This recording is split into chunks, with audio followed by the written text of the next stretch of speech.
नमस्कार प्यारे विद्यार्थियों, कक्षा 7 पाठ नंबर 4 कठपुतली हिंदी पुस्तक पाठ यानी कि इस कविता को हम शुरू कर चुके हैं। इस कविता का एक पद हमने पढ़ लिया। कठपुतली यहाँ पर गुलाम व्यक्ति का प्रतीक है। कठपुतली किसका प्रतीक है? गुलाम व्यक्ति का प्रतीक है। अर्थात हम ये कह सकते हैं कि दूसरों के इशारे पर काम करने वाला या दूसरों के इशारे पर काम करने वाली कठपुतली, डोरे से बांधकर नचाई जाने वाली काठ की पुतली, गुलामी का प्रतीक भवानी प्रसाद मिश्र की एक कठपुतली कविता। इसमें कठपुतली को आधार बनाकर जो मनुष्य दूसरों की गुलामी करता है उनको यह संदेश दिया गया है कि आप भी स्वतंत्रता रूपी जीवन यापन करो, स्वावलंबी बनो, आत्मनिर्भर बनो, किसी दूसरों के ऊपर आसरा मतलब दूसरों का आसरा मत लो, दूसरों का सहारा मत लो, अपने पैरों पर खड़ा हो। उसी प्रकार देखो बुक पेज नंबर 19 कठपुतली, दूसरे के इशारे पर काम करने वाली, डोर से बांधकर नीचे जाने वाली काठ की पुतली का सामान्य अर्थ है। और कठपुतली को आधार बनाकर मैंने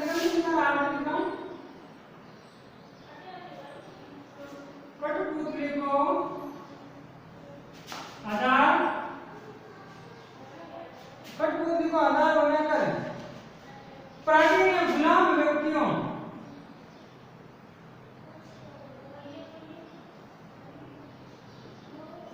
गुलाम व्यक्तियों को स्वतंत्रता एवं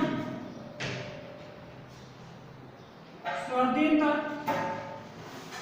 या तो आप स्वावलंबन स्वतंत्रता एवं स्वाधीनता या स्वावलंबन जीवन यापन करने का कहा गया।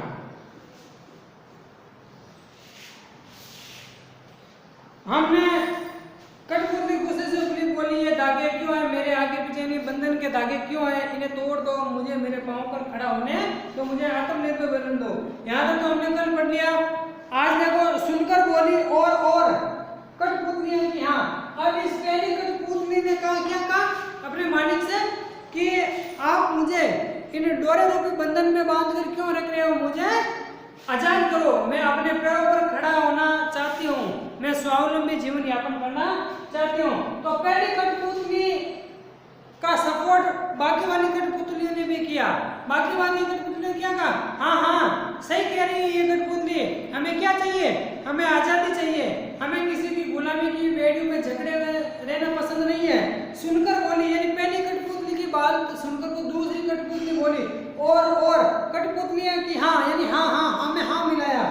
बहुत दिन हुए हैं हमें अपने मन के छंद छुए, यानी बहुत दिन हो गए अपने मन के छंद का मतलब होता है अपने इच्छा अनुसार ही कार्य करना।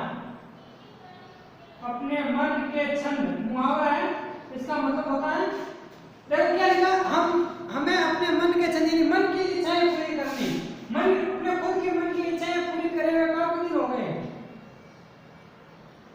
अपने मन की इच्छाएं पूरी किए हुए अपने काफी दिन हो गए, यानी हमने दूसरों के इशारे पर नाचने का काम किया। दूसरे व्यक्ति जैसा कह रहे थे वैसा हम कर रहे थे। हमने स्वतः अपने खुद के स्तर पर कभी कोई निर्णय नहीं लिया।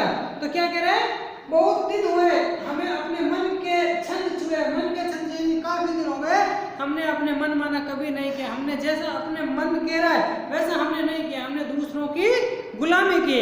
तो अब हमें आजाद कर दो, अब हमें आपकी जो गुलामी की जो धागे रूपी जो बेड़ियां हैं, धागे रूपी जो जंजीरें हैं, उनसे हमें सदा के लिए आजाद कर दो। मगर पहले कठपुतली ने पहले ये बात तो कह दी क्या कि हमें आजाद कर दो, हम आत्मनिर्भर बन जाएंगे। मगर पहले कठपुतली सोचने लगी। अब पहले क्या बात हो गई कि पहली जो कठपुतली है वो सोचने लगी। क्या सोचने लगी? पहली कठपुतली सोचने लगी ये कैसी इच्छा मेरे मन में जगी, यानी मैंने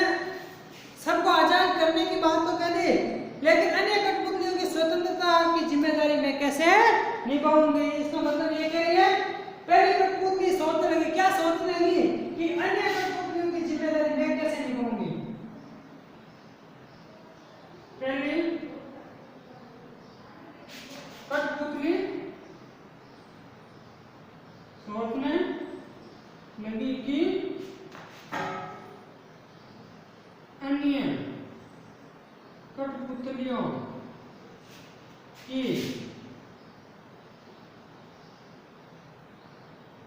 जिम्मेदारी मैं कैसे निभा पाऊंगी। ठीक है ना। पहले कठपुतली सोचने लगी, क्या सोचने लगी कि अन्य जो कठपुतलियों की जिम्मेदारी मैं, अन्य कठपुतलियों की जिम्मेदारी मैं कैसे निभा पाऊंगी। ये कैसी इच्छा ही नहीं है मेरे मन में, कैसी इच्छा जागृत हो गई मेरे मन में जगी। तो कठपुतलियों को दूसरे कठपुतलियों की फिक्र होने लगी। तो यह अपनी जो कविता भवानी प्रसाद मिश्र के द्वारा रचित कठपुतली कविता पूरी होती है। इस कविता का मुख्य भाव है व्यक्तियों को किसी दूसरे के गुलाम रह करके अपना आजादी के साथ स्वतंत्रता रूपी जीवन यापन करना चाहिए। यहाँ पर कठपुतली किसका प्रतीक है? गुलाम मनुष्य का प्रतीक है, जो दूसरों के इशारे पर नाचते ना, जो नचारा होता है अपनी अंगुलियों में धागे पकड़े हुए नीचे कठपुतली को जैसा नाच नचा रहा है वैसी की वैसी कठपुतली नाच मतलब कठपुतलियां नाच रही है। तो इसमें स्वतंत्र रहने की बात कही है, किसी के गुलाम मत रहो। आज के लिए बस इतना ही। प्रश्न उत्तर मिल जाएंगे आपको, कॉपी में अच्छी रिकॉर्ड के साथ कर लेना। पता है काफी दो पार्ट हो गए जिनका काम ड्यू है, आज या कल में भेज दिए जाएंगे, आप अपनी कॉपी में कर लेना। पार्ट नंबर 4 समाप्त हो चुका है। अगला क्लास में हम पार्ट नंबर 5 पढ़ेंगे। धन्यवाद।